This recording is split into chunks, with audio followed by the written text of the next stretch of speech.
Hello and welcome to Community First Podcast, where we discuss social and legal issues affecting the community. We are happy to announce a brand new segment specifically dedicated to dispute resolution, and we call it the Litigator's Lens. In this pilot episode, which is a first of two, we'll be discussing land acquisition in Ghana. And specifically for this episode, we'll be dealing with the importance of due diligence in land acquisition.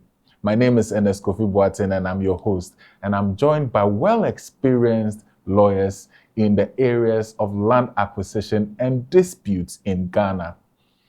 I'm joined by Peter Korsi Simpson. He is a trainee legal associate here at the firm. Welcome, Peter. Thank you very much. How you doing? I'm fine, thank you. I'm also joined here by Abena Agyeiwaa Asare. She's a legal associate at this firm.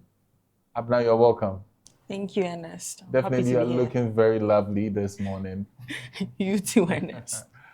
And then my very own boss, Nana Arhin Assan, the man that makes it all happen. Welcome, my boss. Thank you, Ernest. Yes. Welcome, gentlemen and lady, for this all-important conversation. To start, you will definitely agree with me that land acquisition in Ghana is fraught with double sale, boundary disputes, fraudulent documentation, and whatnot. A person that would buy a property would assume he has the requisite documentation or good title in that property, only to end up in a protracted legal dispute in court. And this makes our conversation all the more very important. So to start it, let us understand what land transactions typically entail before we zoom into the topic for the day. I love how you mentioned the word transactions in your question, which indicates that there's some form of buying and selling of a commodity. However, when it comes to the buying and selling of land, and land itself, it is quite different from other forms of commodity in the sense that, firstly, the supply of land is fixed. The land itself is very fixed when it comes to location, can't be moved around like other commodities. Secondly, it requires very huge investment, startup investment. Lands are very expensive. Then thirdly, the transactions in land are usually transaction of the interest and rights in land instead of the physical land itself. So this makes it a bit unique from other types of commodities. And also, it actually makes it a bit risky due to how capital intensive it is. So anybody who wants to buy some land must actually be very careful and must act prudently so that you don't lose your investment. Okay, so from the buyer's perspective, what should a purchaser or someone who is interested in purchasing property be looking out for as the initial steps? What is he expected to do? Before you even commence the process? Definitely. Yes, I think first of all, you have to identify the area. That's where you want to purchase the land. It's very important for you to identify the area. If there's a need for you to even talk to, the local people around, just to know the disputes, if any disputes surrounding the various land in that area. Budget. Yes, land is quite expensive. So you need to budget. The budget is not limited to the purchase, just the acquisition. It's very important you engage a professional.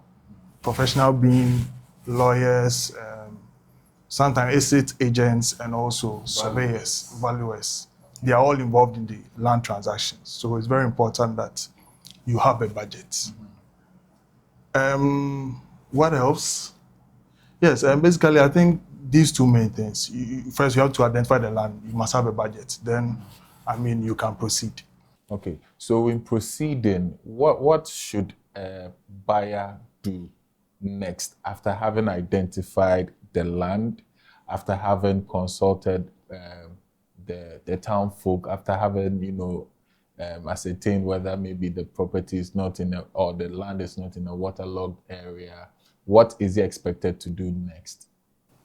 So in Ghana, right, because of how our land system is, our land tenure system is, and the intricacy of how the law is woven with our customary laws as well. So it's very distinct as to how you can acquire interest in land in Ghana. And all our jurisprudence and our case law comes to one conclusion, which is that the buyer must beware, which means that the buyer must make diligent investigations into what interest they're acquiring, whether the person giving them that interest has the capacity to give them that interest. Because there's this overarching principle, that is, you cannot give what you do not own.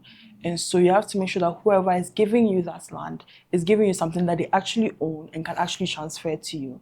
And so that's why this whole issue of due diligence comes up, because as a buyer, after you've identified all these things, as Nana mentioned, you've identified your land, you have your budget and everything, you have to make sure that you have done your due diligence. You have done all the important formal and informal investigations you have to undertake, so that in case, hopefully, nothing happens and you don't get into a dispute, but in case any dispute arises, you would always have that to fall back on, that you performed all the investigations that you had to before you purchased that land. Okay, so you mentioned that a person has to perform these investigations as you term it, and we know it as the due diligence process. But what does that due diligence process in itself entail? Okay, when Abena was talking, she mentioned that there are formal and informal investigations that you have to do. So formally, there are certain state or land institutions that you can go to and seek information about the land that you want to purchase. Firstly, the Lands Commission, that's the very first point, where you can go and conduct searches on the land. The searches at the Lands Commission often will reveal the previous transactions regarding that land, who owns the land, who it is registered to. They can also go to the Land Use and Special Planning Authority that deals with the zoning of land uses in Ghana, to see what the neighborhood or where the land is located has been zoned for, right? This is to check whether after acquiring the land, you can use it for the intended purpose. Because if it is zoned differently, then the purpose for which you are acquiring the land may be defeated. Then you can also go to the collateral registry to check if the land has been used to back any loans or mortgages, or if there are other encumbrances on the land. Then informally, it is important that you visit the land. When you go there, you'll see what is happening on the land. This will indicate to you whether there's somebody else in possession of the land. For example, you take a visit to the land and you see building materials being lodged on the land. You see that the land has already been fenced, right? This is indicative of the fact that there's somebody's presence on the land. You can also talk to the neighbors, ask them about land sales in the area, ask them who they obtain their lands from, which will give you an indication of the person who sells land in those areas. So all these investigations are just so that you reduce the risk of litigation or dispute, and also the risk of losing your investment when it comes to land purchase. Okay, I think you want to add. Just to add to that, I think at every stage, of course, the main focus of this podcast is about litigation and dispute resolution. At every stage, you have to keep records of all the steps you've taken, all the investigations you've made, just so if you do end up in court, which we are hoping to avoid by doing proper due diligence, if you do end up in court, you'll have something to show to the court that these are the steps I took, these are the investigations I did, both formally and informally. So you have to keep records of all these stages. Okay, so let's say the property or the land in question is a stool land. An individual wanting to ascertain who has title runs a search at the Lands Commission, as Peter has indicated, and it comes back that yes, it's a stolen, let's say it's for the Osus too. But how do I identify that this particular person who is selling it to me has that capacity to sell it? Because the only result that Lands Commission would review is that of it being a stolen for the Osus too. Yeah, so Ernest, I think as a prospective buyer, you are supposed to know the various interests in land. You know, when you are purchasing a land, you are purchasing the interest. So you have to know which kind of interest that's the person you intend to buy the land from. What kind of interest is the person holding? So in Ghana, we have various interests surrounding land. So we have the allodial interest, which is the highest interest that one can, acquire in land. And basically, when you come to Ghana, we are looking at the families, we are looking at stools, clans, and of course the states. Sometimes individuals, Yes. they all hold allodial title. Then there are other interests also. That's the freehold interest, whether customary or common law freehold. We also have the usufructuary interest, and of course the leasehold, which we all know. And sometimes for a particular land, there are a number of interests surrounding that particular land. So one particular land, there could be someone holding the leasehold interest. There's also someone holding the common law interest, the freehold interest, sorry. And also the overall owner, which is the allodial. So you have to understand these interests. You understand? So you ask the question, when it comes to stool lands, how will you know that you are dealing with the right person? So when it comes to stool lands, ideally is the occupant of the stool acting in concurrence with the elders of the stool. Is it just any elders? No, so when for a particular stool, there's the occupant and there are certain elders of the stool. You mean the principal elders? Yeah, the principal elders, sorry. The principal elders of the stool acting in concurrence in transferring the land to you. So I think one of the places you can search is let's say the National House of Chiefs, because these occupants, they are gazetted. You understand? So we have their names and also the stool that they are occupying, the stool or skin. So you can make a search at the National House of Chiefs just to know who the occupant of the stool is before you can, deal with that person. Yes, and I think the National House of Chiefs is located in Kumasi, if I'm right. Just to move on. So thanks for clarifying that a person who is interested in purchasing a stool land has to conduct these searches at the National House of Chiefs to ascertain who the true occupant of the stool is. Yeah. Okay. How important is ascertaining a person's title that he claims to have in a property in this due diligence process? Well, when Abena was addressing that question, she mentioned that there was a basic principle that you cannot give what you don't have. It's a very fundamental principle in any form of transaction, even in the normal buying of goods and services.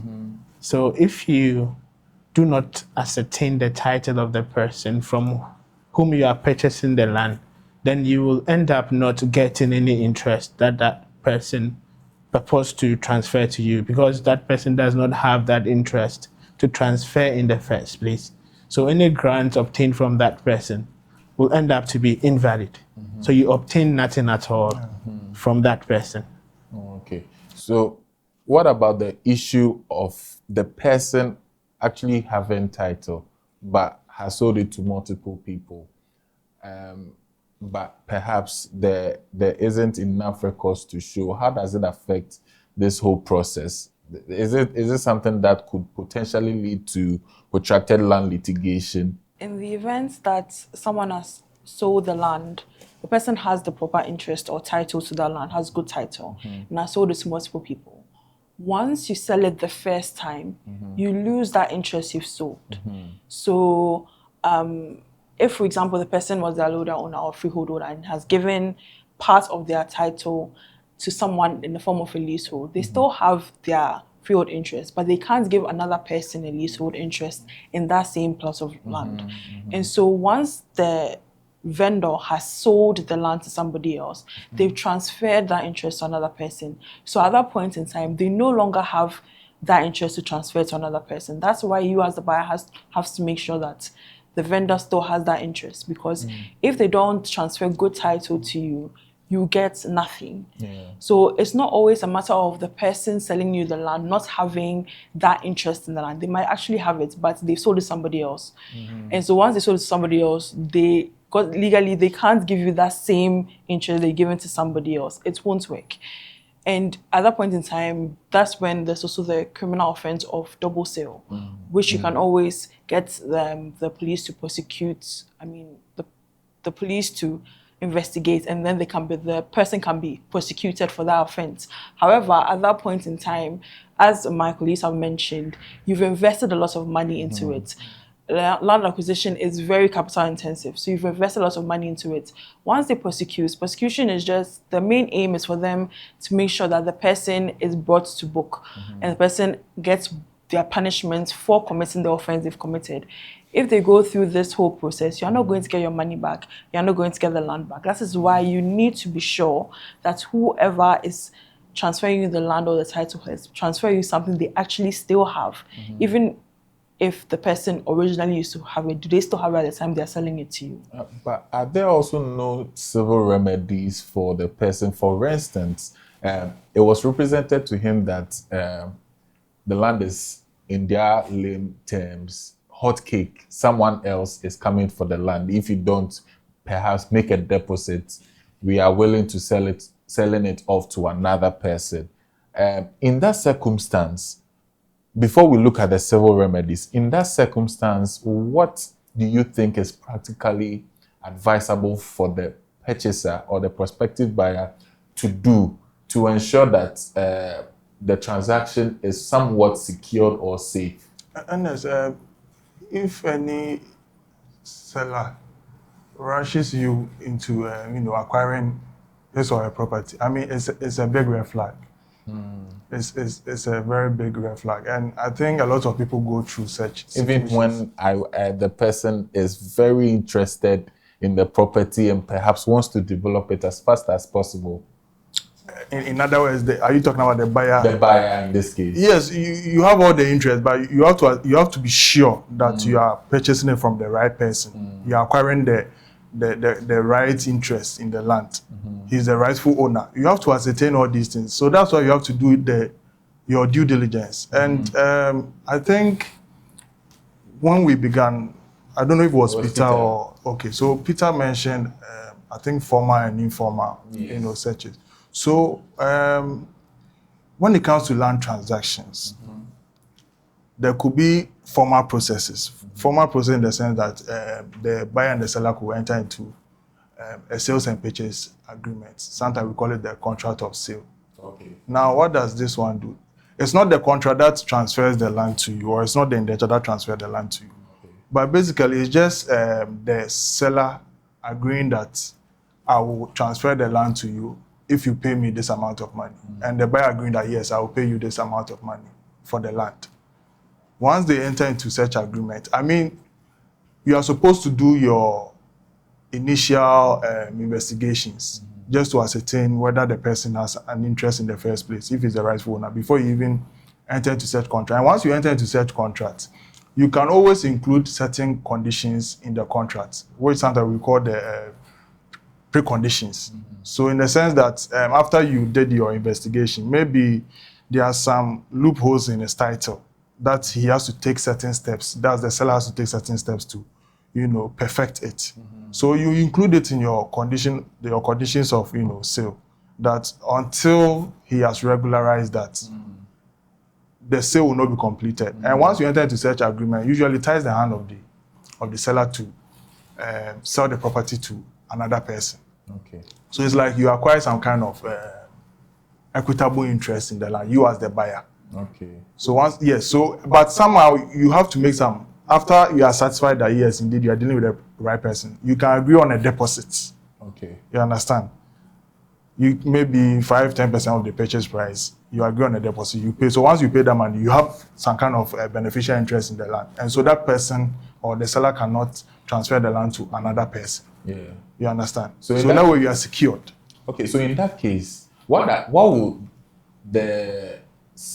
be the civil remedies for the buyer after having made the deposit when going ahead to executing a contract for sale, indicating the various installments and then the preconditions that must be met before the installments are, let's say, made? So let's say he has satisfied with himself, title, that the grantor or the person from whom he is purchasing the property from has good title, but he wants to make further due diligence processes like the purpose for which the land will be put, the collateral registry to ascertain whether indeed the land is encumbered. And before he realizes, maybe collateral registry would indicate that the land is encumbered and he wouldn't want to proceed with the purchase or the land transaction for the property. What are the civil remedies here? So, Ernest, when it comes to land transactions, you know, it's very important to keep records. When you're making payments, you don't give the person physical cash. You can do it through bank transfer. You must also ensure that you have receipts and all that. So that later, if the person refuses to sell the land to you after making that initial deposit and goes on to sell the land to another person, you can always sue the person to recover. So like for breach of contract. And you know, sometimes in such SPA, that's the sales and purchase agreement, there are certain warranties. So for instance, there are warranties that the seller warrants that he has a perfect title to the land. So where the seller refuses to transfer a perfect title to you, you can sue the seller for breach of contract. So once you have these records, it's quite easy to, you know, sue for breach of contract, because at least there's something to show that there was a contract, and also there's a specific there is a part performance in the sense that you paid certain amount of money or a part payment. Yes, in order for the court to recover that money.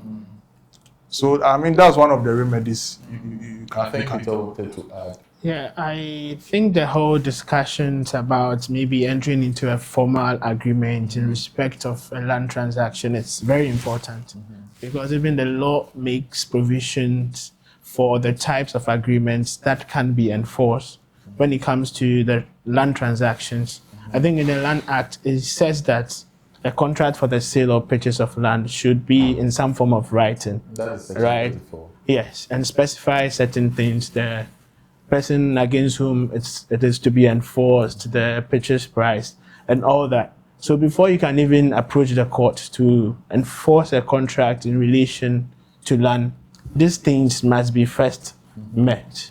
When they are met, it gives the purchaser some form of right, right, especially in equity, to enforce this right. Also, the Land Act subjects transactions to the rules of equity, right? So if you meet the formal form, which is the writing or the written agreement, then you can also rely on equity to either specifically enforce the contract.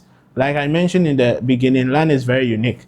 So if you spot a land and you want to buy the land because maybe it is perfectly located for what you want to use it for, then you really want that. No two lands are the same. Even basically they have different geographic coordinates. So no 2 points on the earth are the same. So that land fits perfectly for what you want to use it for. So you can specifically enforce that contract. That is, you tie the hand of the vendor or the seller not to sell to any other person. But before you can be able to do that, you have to do all these necessary things. Enter into a contract. There's some consideration moving from you. That's the payment of deposit. Okay. Yeah. All right. Let's move away from title. How important is ascertaining the zoning restrictions or the land use of the property that a purchaser or someone that is desirous of purchasing property is in this whole due diligence process? So, the Land Use and Spatial Planning Authority has determined which areas are going to be used for what. So some areas are supposed to be used for farmland, some areas are supposed to be used for markets, for electrification, residential areas, schools, etc. So if you are, let's say you are a real estate agent, you're into residential buildings, now the high rises that we usually have, you have to make sure that the land you are purchasing is set apart for that particular purpose, because you notice that a lot of people are buying or purchasing land as residential purposes when it's maybe supposed to be used for a road or supposed to be used for a market or for electric poles.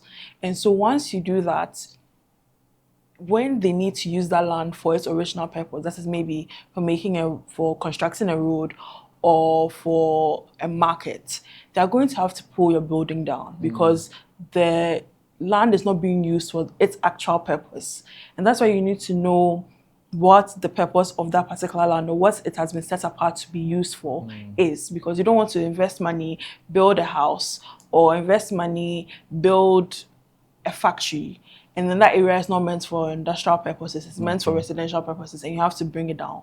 That's a lot of money that has been wasted, because you would have bought land, all right, and maybe you would have proper title, but you can't use it for the purpose that you want to use it for. Then it's cost 90. So now what you're saying, for instance, if the person was desirous of purchasing a property or has already purchased the property, for instance, just recently there was a whole exercise by the Greater Accra Regional Minister, where they went to the Ramsey site, I think around Spintex or yes, and then they demolished all these properties. Definitely, don't you think if these landowners had done the due diligence, they would have found out that perhaps the use for which that land was just a Ramsey site and not for residential purpose? Exactly. Of course. Exactly. Of course. Exactly, they would have found that out. And also, like I mentioned, the supply of land is fixed, right? And the demand is just way up there because we all need land for the basic things of life. So people actually want to take the risk.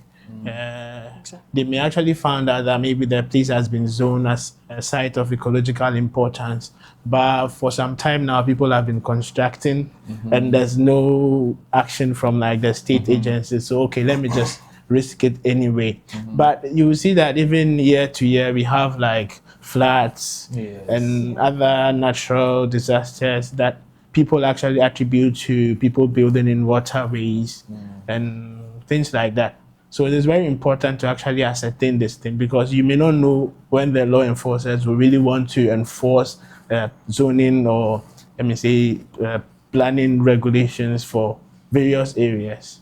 Definitely, that would be investment down there. Yes, another example is the Indenture Dodua Road. Okay. Yes, where they are pulling down, they want to expand the road, and they are pulling down various structures because they've built in road reservations. Okay. I mean, if you had done your due diligence, all these things will come up. And I think when it comes to zoning, it's one of the things we underrate. Sometimes we do our searches at the Lands Commission Just for title. just to know the title, and you go to bed. It's not enough. It's not enough. You have to know what that land is, the use, what is being used for, so that tomorrow you don't go and invest. Then later they'll use just a day to pull everything down. And just to add to that, when it comes down to it, because you wouldn't have any legs to stand on, you can't even bring any action or ask the state to give you compensation. No letter is going to be able to help you, even with the dispute resolution route, to get anything from that. The money will just go down the drain. Let's move away from land use and then zoning restrictions. How does a person ensure that the property which he is purchasing or the land that he's purchasing is free from litigation? Well, I think in this case, there are court searches that you can do. You can write to the court registries to find out if the land has been a subject or is a subject of any form of litigation. So there are official searches you can undertake at the court registry to find this out. You can send a series of questions to the land registrar just about the land with the site plan or describing the neighborhood to actually find out if there are any disputes going on regarding lands in those areas. You can find out from neighbors because sometimes they know a lot. Sometimes there are, let me say, notices from courts that are pasted on walls, on lands, on trees. The neighbors, through your informal searches, can tell you a lot. So these are things that you should make sure you do, not to risk your or losing your investment. And that's why it's very important to engage a professional for this. I mean, from the discussion so far, you can see how complex it can become. Yes. You know, it's quite complex when it comes to land transactions. So it's very important you engage a professional. They will be doing all these things for you, the prospective buyer. You understand? So it's like they're assuming your risk to undertake all these tasks for you. Yeah. So it's really important, and they have the expertise in the various fields. So, like lawyers, which they also work with the surveyors and all that. Because before you even purchase them, you have to do the plotting. That's the surveyor will do the plotting of the land just to know the boundaries before you even conduct a search at the Lands Commission. It's very important to also investigate the various title of the grantor. You know, sometimes when you're going to purchase land, you request for their title, their document, they don't want to give it to you. It's a big red flag. Because how can you conduct your investigation without those things? Understand? Definitely. So, I mean, it's quite important. But whose duty is it to prove title? It's the buyer. Is it the buyer or the seller? Duty to prove title. Yes. Oh, it's the seller. Sorry, it's the seller. But when there's an issue and it lands in court, I mean, the court will first inquire whether you did your due diligence in acquiring the land. If they find out that you not do any due diligence, I mean, you lose the land. And like Abena said, maybe the only course of action is to pursue the grantor or the seller, maybe through criminal action. But that one is only concerned about prosecuting the grantor and not necessarily recovering the land. Okay. Just to add to what Nana is saying, when someone approaches you that he's selling a land, definitely he will present you with some form of documentation. I think that is the fathers is required to do. So he will tell you something, I own the land, I have title. Now, it behooves on you to actually take steps to confirm what he is telling you. Because the risk is like, at your end, you are the one who may lose your investment. You are the one who may end up obtaining an invalid grant. So you have to act prudently to take steps to actually confirm whatever documents that he has given to you, whatever things he's telling you, to actually know if he's the right person to sell the land to you, if maybe the interest that he is seeking to sell to you is what he actually has. Like he's saying, he may be like the freeholder, but has already granted a lease to someone else and may not have that much to give to you at the instant. Maybe he's just waiting for the lease to expire so that he gets the reversion back, right? So you need to confirm that as well, whether he has the interest that he's seeking to sell to you. Yes. So let me ask this question. What are some other litigation risks that a person may assume if he fails to conduct due diligence before purchasing a property? Land disputes arise in so many ways.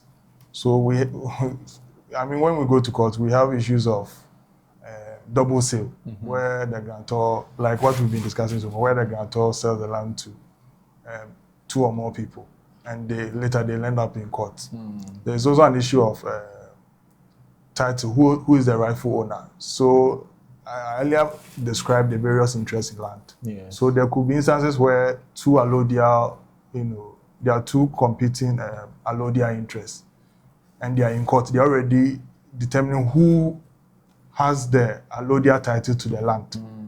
So you want to acquire the land from the allodial title, the allodial owner, there's a competing interest. What do? I think you have to wait for them to, settle their dispute before you can do that. There could also be boundary disputes where, yes, all right, the owner has an interest in the land, but maybe it's not the whole land. Maybe some part belongs to the adjoining neighbor, but he sold all that to you. So that one is about boundary disputes, which we also see in courts. So I mean, there are a lot of, and also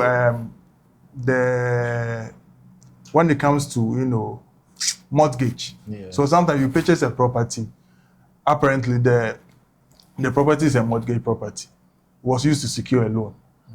Now, this is a case where you bought the land from the seller. You bought it together with the encumbrance, which is the mortgage. Because where he fails to pay the mortgage, the bank has to foreclose the property. Who will suffer?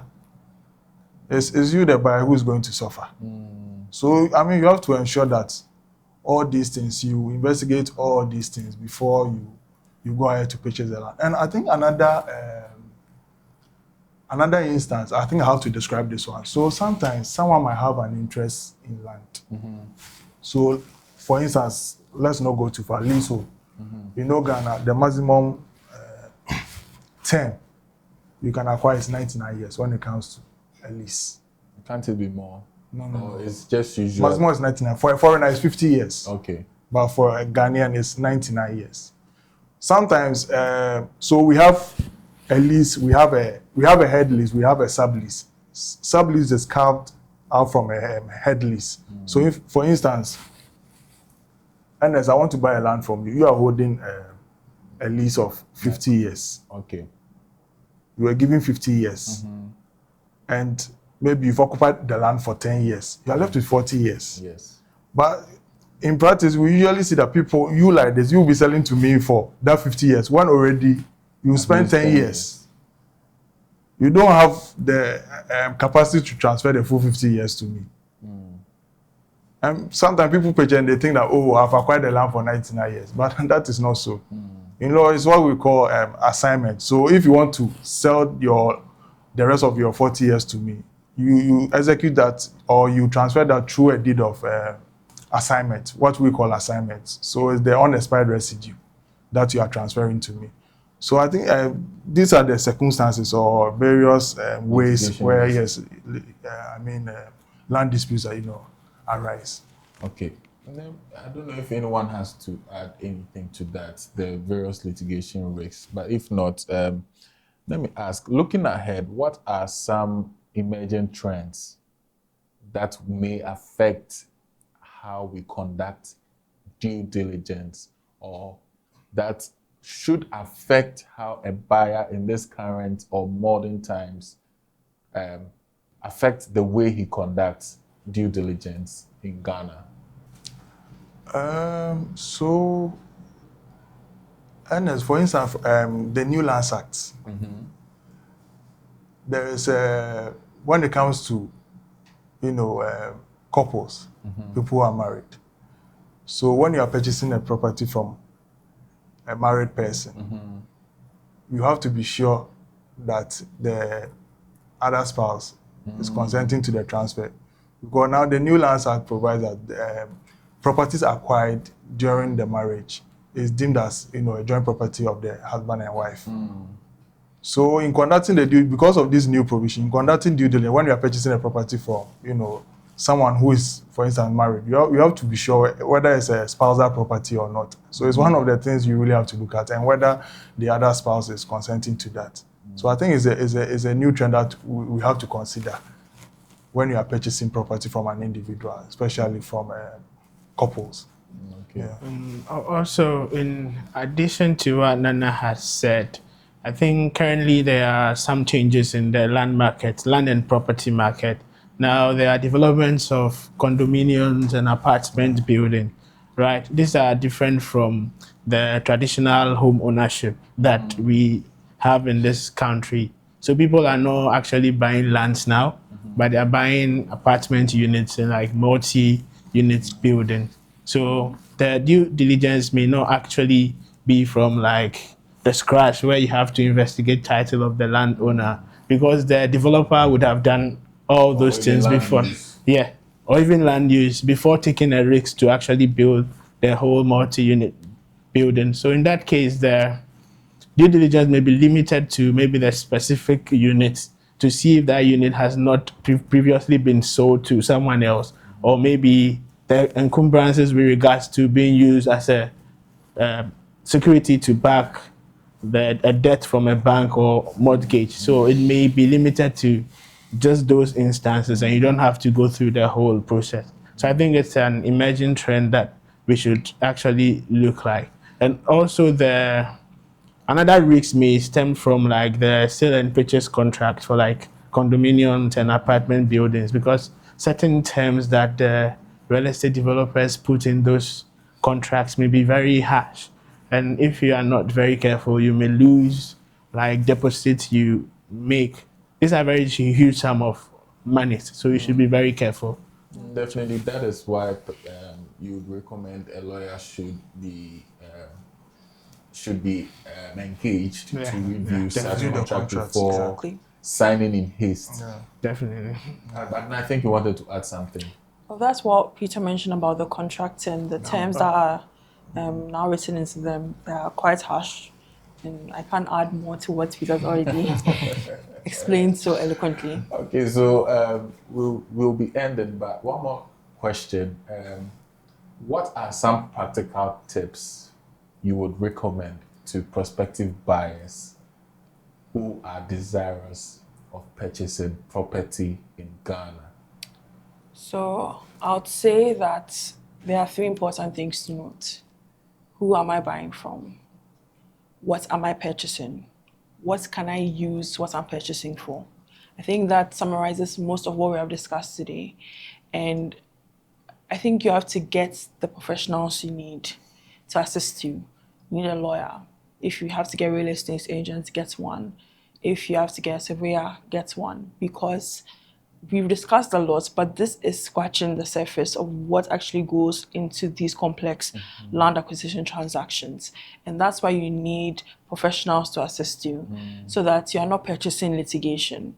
It seems like a lot of the time lawyers are always saying you need to get a lawyer. It's not because we want your money. It's because we want to make sure that you don't get to a point that we have to go to court for you, because land litigation can span 20, 30. I think one of the longest was like 99 years. That's a lot of time and money to be spent in court. And you're going to be paying a lawyer that you could have used at the beginning to help you with all this due diligence to prevent this. You're still going to come back to a lawyer for these 99 years. You die, they also die. You have to keep going on with the case. So it's best for you to know who you're buying from, what you're purchasing. That is not only the land, but what interest you're purchasing, and then whether you can use the land for what you need to use it for, and get your professionals. Those are the two things I'm going to say, those three, and then getting the professionals. I will also add that don't be in a haste to actually make payments for your lands. You need to do that only after you have confirmed everything else that Abena has said. Okay, so that you are not like at the risk of losing the huge investment. And if you are getting pressure from the vendors or the other side that, oh, lands are very hot cake, like if you don't pay quickly, I will just sell to someone else. I think that should actually be a red flag for you, right? So just be patient, do your due diligence before you advance any form of payments for the land here. Well, folks, that is all time would allow us. It's been a very informative conversation that we've had here. If not for anything, you would now appreciate the importance of due diligence or conducting due diligence before concluding a land transaction or even making payment. Catch you on our next episode where we delve deeper into land certificates as against possession and also as against indentures. See you. Bye-bye.